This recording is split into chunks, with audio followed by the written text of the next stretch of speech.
Sorry, I've got a lot going on, so it's a little messy today. I'm going to soak some oats. 70 grams worth.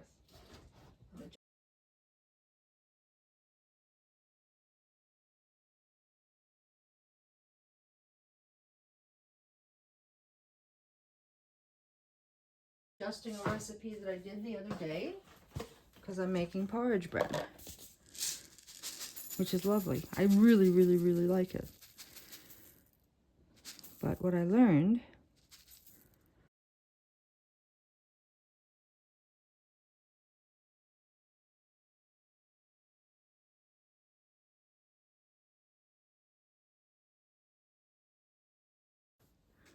maybe 90. 90 it is.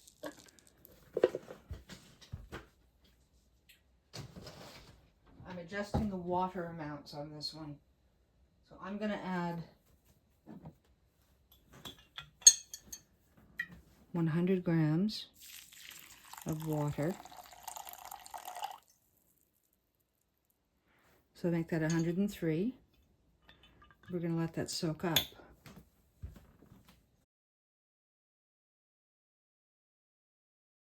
I have aimed to have 200 grams of levain. I'm sure I've got the right lid. Just a second. Do I have the right lid? Yeah, that one works. Also going to be flies. Don't know why. Okay, so let's see first where we're at for the oats, because I want 200 total grams of oats. So tare your scale, which means take it to 0. If you don't know how that works, here.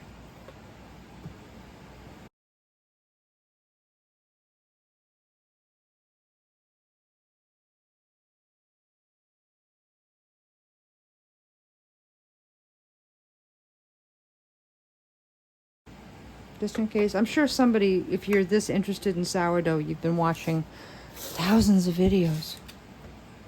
So it is at 0. That is tare. This is like a trucking thing too. So if you're familiar with trucking, you have a tare weight, which means an empty weight.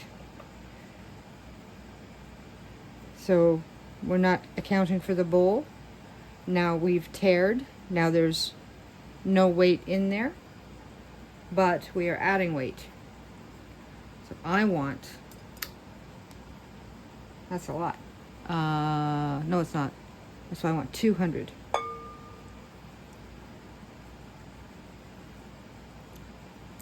These are fully saturated. And whatever I have left, it goes into another banana style loaf, which you will get the hazelnut one shortly. Okay, that's good. So, and with this style oat, it is still very granular, so it will still annoy the, I'm gonna see, it will break gluten structure. So we're gonna do most of the mixing on the front half, but for now we know that the oats are pretty much fully saturated. Because of that, I'm gonna add another 50 grams, maybe 70 grams. Where's my oats? What do I have left? Because these are saturated.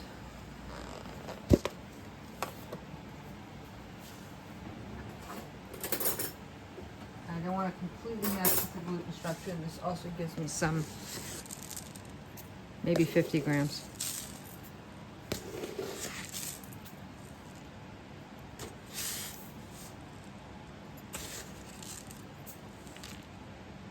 I'll take it to 270.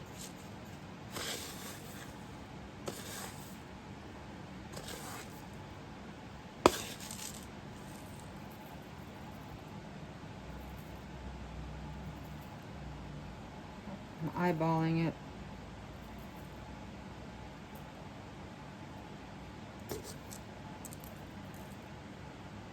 Okay.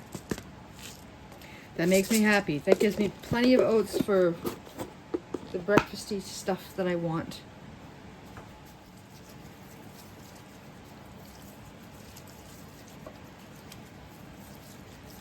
I'm gonna add 650 grams of water now.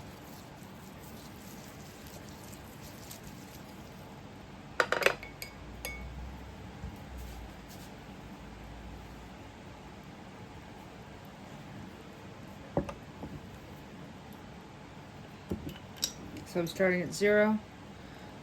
So 325, 650.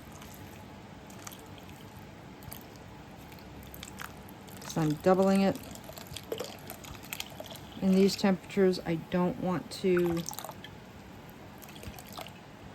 run the oven for long periods because, again, it's a cost savings.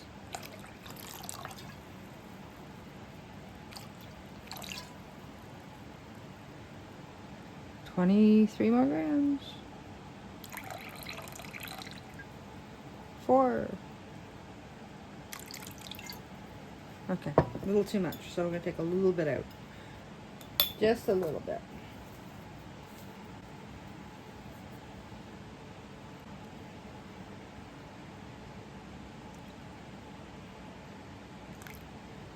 Good enough. 650. So that's pre-measured. It is way too early to let everything auto-lease because of the warmth. And I recently put out a video explaining why long auto-lease is not always good. Well, actually no, I went into auto-lease, ferment-lease, salt-lease, and I talked about protease and analyse. And protease in warm temperatures moves faster and breaks down your gluten faster.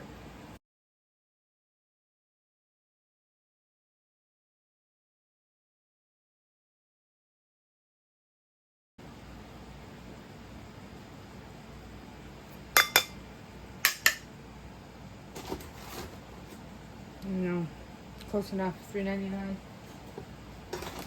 A little bit over. There, 800 in the nose. Don't mix the flours. All right.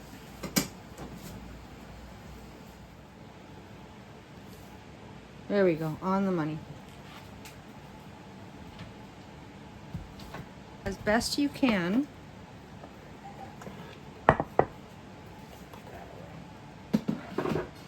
See, very simple ingredients. This is why I like bread like this. I know exactly what's in it.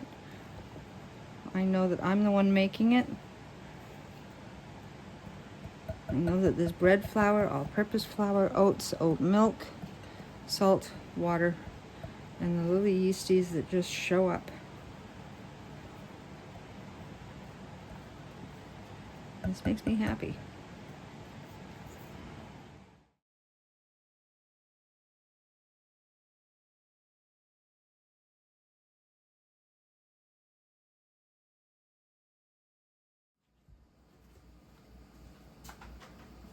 We'll let it all sit for a bit, and I will get into, I'll see how it looks after a couple of folds, and I'll probably just shape it and put it in the fridge overnight.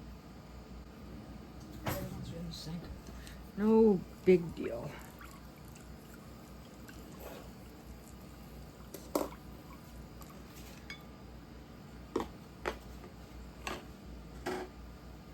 So we know that this is around 200, and it just like it's coming in a peak, if you can't see that. So it's been going fast. So I'm just going to put it right in.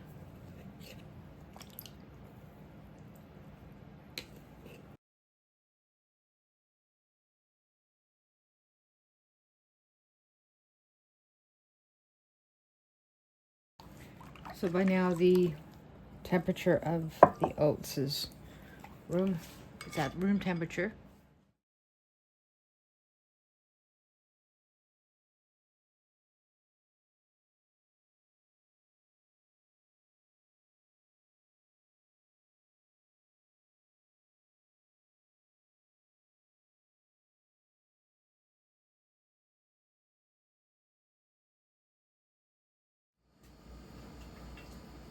cinnamon and nutmeg can be as savory as sweet.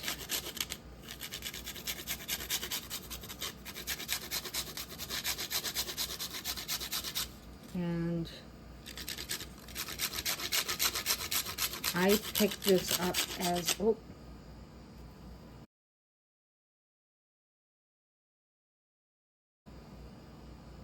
big chunk of nutmeg. Okay, maybe just a little bit more and we'll call it quits.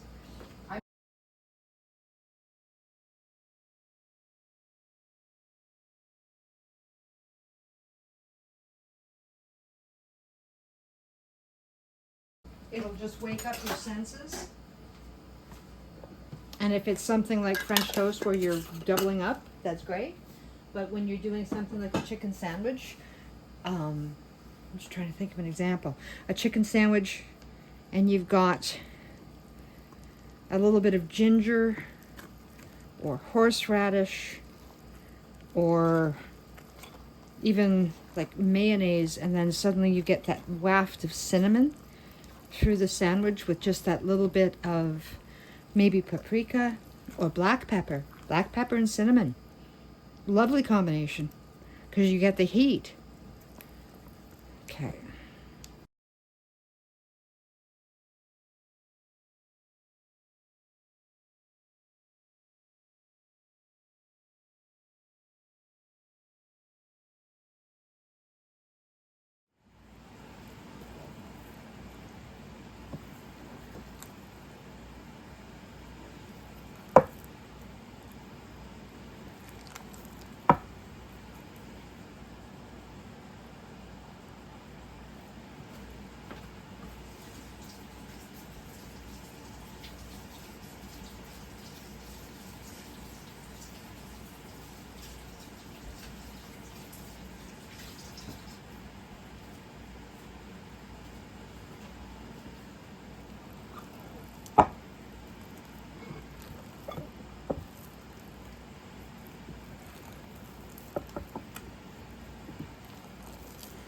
This is not so much of a fold, but it's the claw.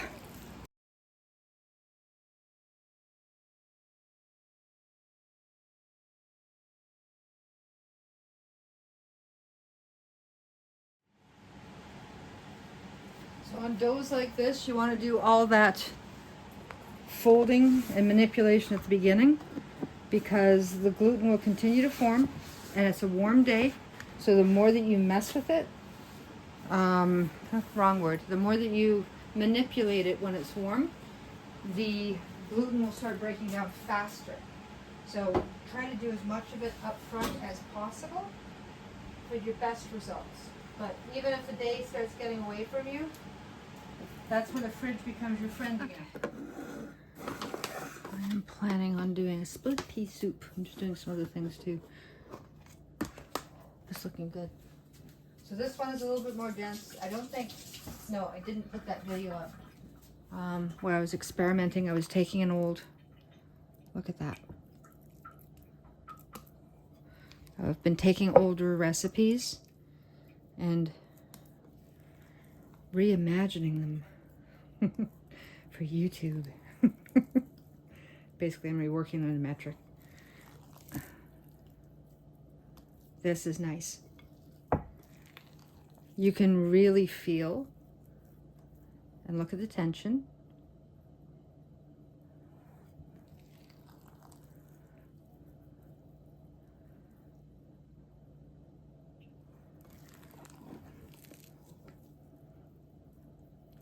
So we're going to do another set of folds after this.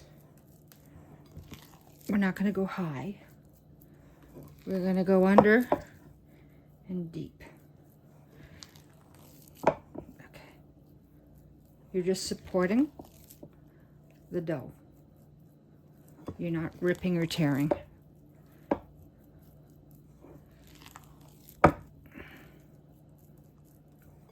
This is another one of those things, just like the sap and fold, slip and fold. I discovered afterwards it's a real thing. And I'm like, yay! All that experimentation. And there are books about it somewhere. That was funny. Okay, you can.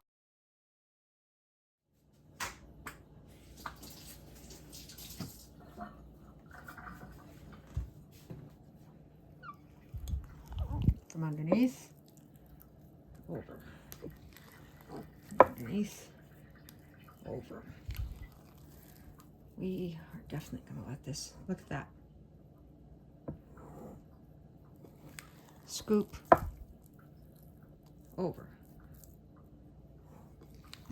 Scooping over. Scooping over. This is holding its form. It wouldn't hold a loaf yet. So we're going to leave it here. Put it in the fridge. I genuinely, without sitting down and doing math, last time I looked it was 25 degrees. It's still 25 degrees in here. So things are speeding along. The bowl keeps things cooler because it is thicker than using metal.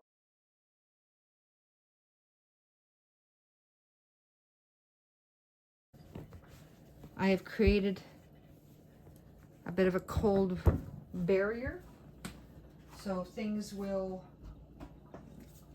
they won't freeze. And I'm no longer putting things up against the side of the fridge. I'm just scraping everything down. This is nice. This is going to be just nice in the morning. That's the temperature on the middle shelf of my fridge. That's perfect for vegetables. Sugar. Perfect for produce, perfect for the rest of it. But by putting this underneath the bowl and then tucking a tea towel around it, it will keep my dough from being too cold. And then I'm going to put another towel on top of it because we want to slow the fermentation, but we do not wish to completely stop it. And I certainly don't want frozen dough.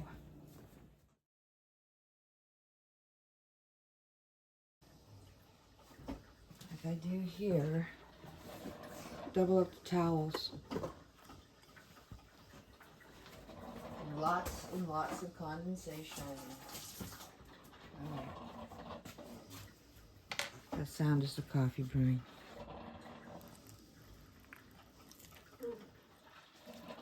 Okay.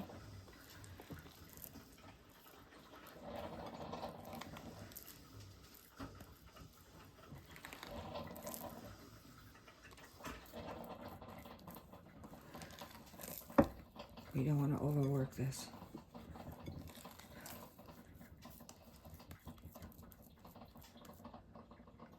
That's nice and smooth though. This is genuinely cold. We're going to take a temperature. My basil doesn't like it. Look at that, eh? Too cold for the basil.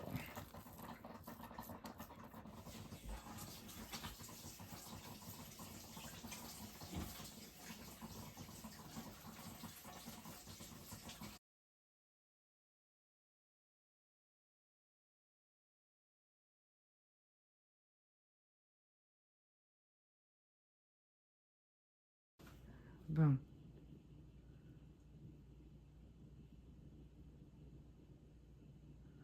So approximately 44 Fahrenheit. This is obviously cold.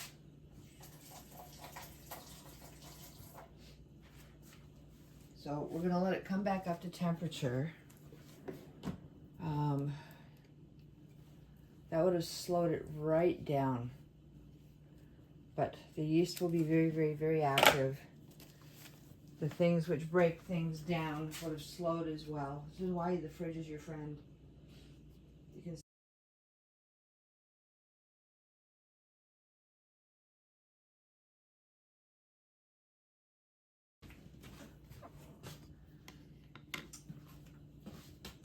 and what the dough is. That's over by the door. This is over by way of me and the pet's nest. So we're right in the comfortable zone.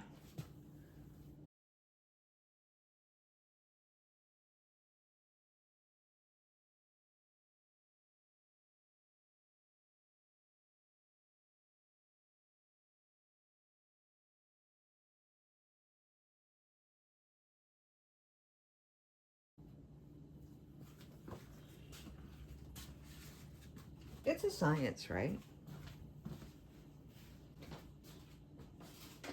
I just don't want the apartment to turn into another 29-degree sauna.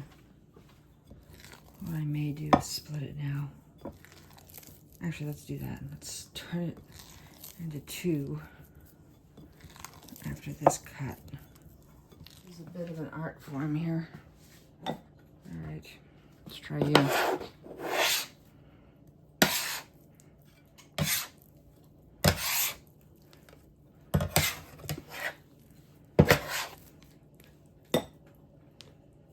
Okay.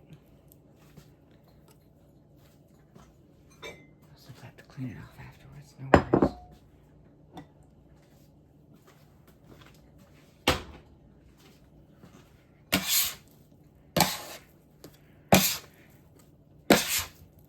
There.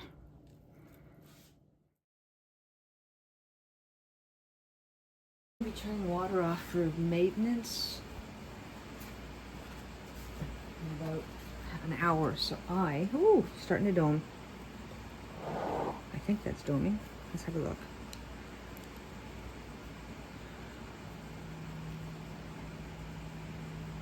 That's how much of the temperature's changed. Small space living, right? Okay.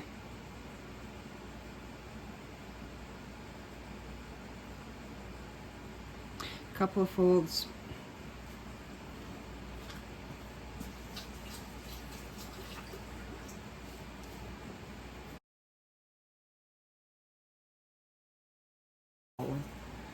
Because the temperatures are there. The feel is there.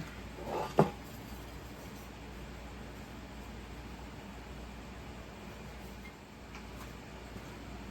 little bit of water on the bench knife.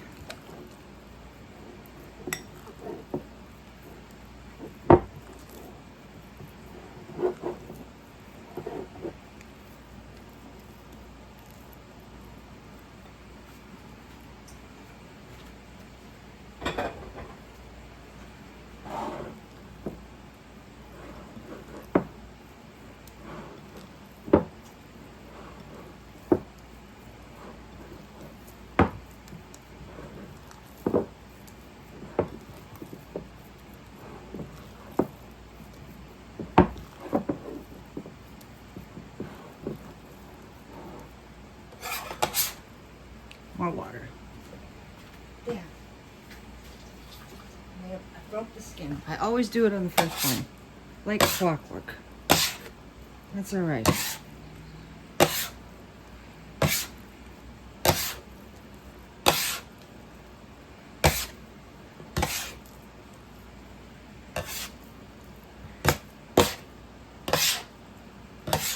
You don't want to overwork it.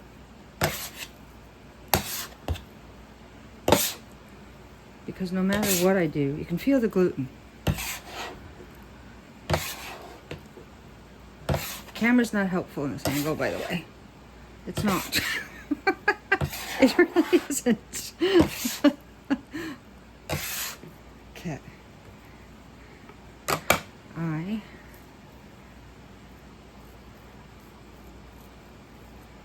Yeah, broke the skin, but that's all right. I'm going to give it a minute to rest back up and work on the other one.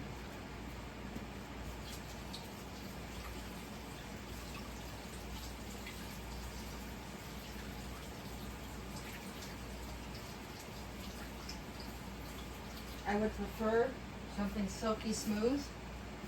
I'm not going to get it now.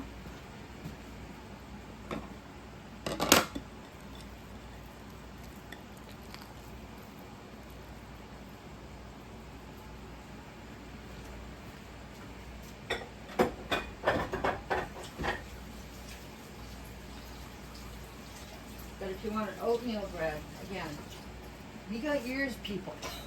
Years. Years.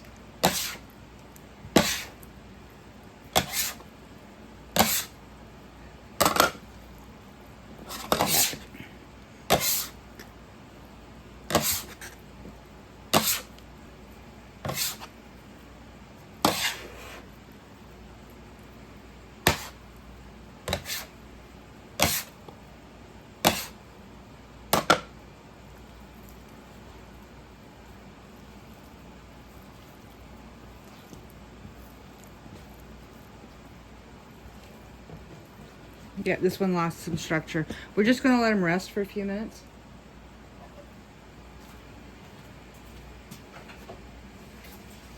Looks scary, doesn't it?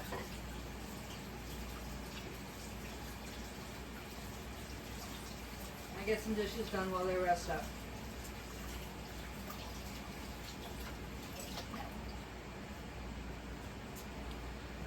Don't panic.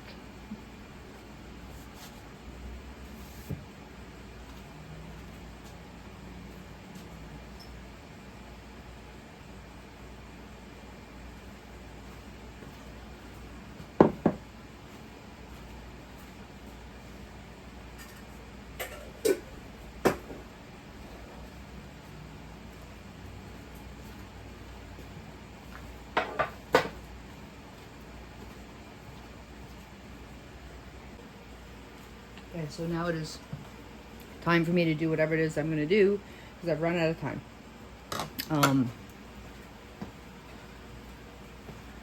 And that's okay. That'll be fine.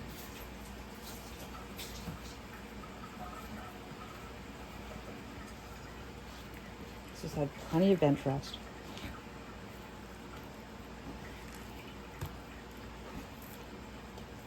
Yeah. Done. Don't overthink it. This is a porridge bread. This isn't, it's still an artisan style loaf.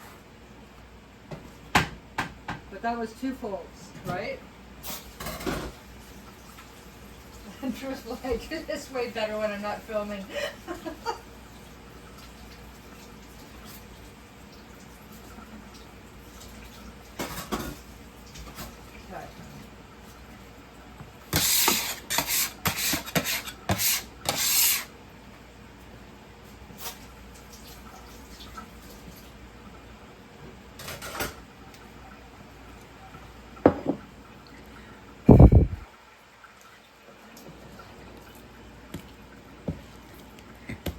There we go. And in 2 coil folds.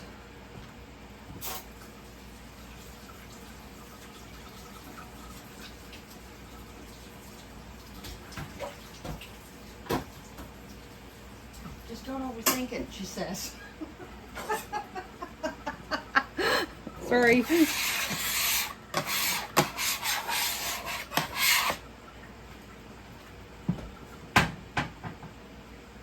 The other reason why I gotta hurry up. I'm going to run with them running the water maintenance thing. I just gotta get everything cleaned out in 15 minutes.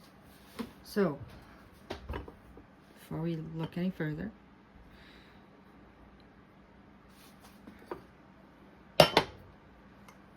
it's like just touching. So it's hard to tell, but this is warm enough. In she goes.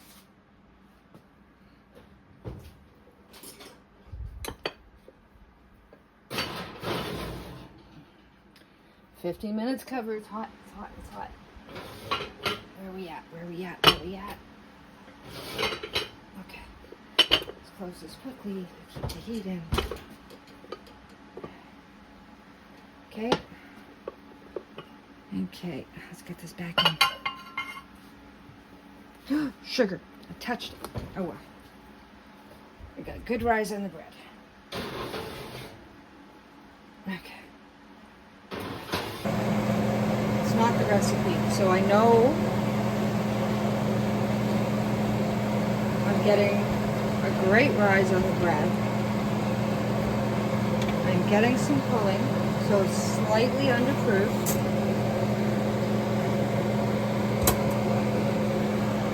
What I think I need to do on this next loaf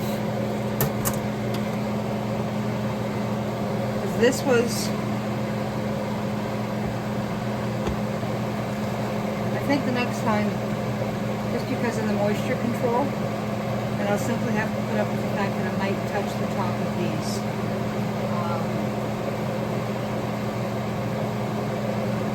I pulled at 15 minutes, so it had just come up to an even level. It had continued to rise, you can see it. After I pulled it, just a second.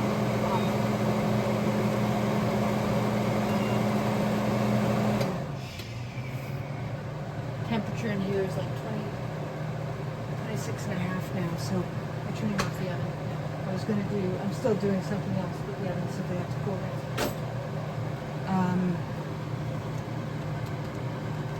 I'm going to try this one more time. So this is porridge bread. It's not oatmeal bread. It's not made with dry flour. It's made with wet, pre-soaked flour, or pre-soaked oatmeal or mixed grains is what a porridge bread is. One of my favorite breads. And I've done a lot with this in the past. So next time, I'm happy to show you this because this is how I learned. But next time, we're going to leave it covered for the full 20 minutes no matter what, so that I can get more of a dome on it. But I know for a fact that I can eat this bread and it's going to be fabulous because all I can smell is bread and cinnamon and oats. So this is stick to some cooler bits for a little bit at least. It should be perfectly gelled now. It's 120.